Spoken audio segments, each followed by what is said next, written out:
Well, I'm O.P. Yadav. I'm the Chief Cardiac Surgeon and the Chief Executive Officer of the National Heart Institute in New Delhi.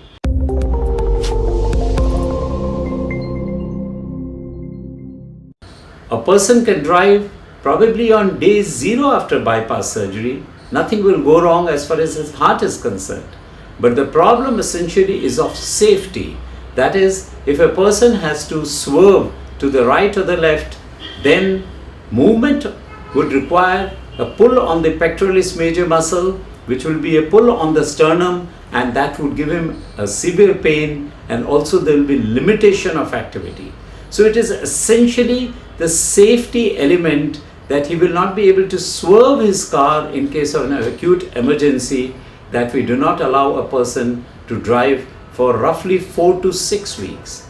The second part is, if by mistake, if he meets with an accident and if he or she bangs the chest against the steering wheel, the protection of the sternum is not there, it is a broken bone.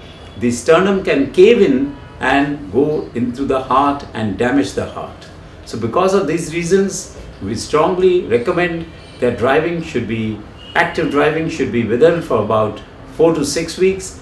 Thereafter also, person must first get onto the wheels with a co-driver and go onto an empty road or an open playfield, where he should try taking sharp U-turns and make sure that he has full and free and unfretted movement of his shoulders and the breastbone, and he is able to swerve easily.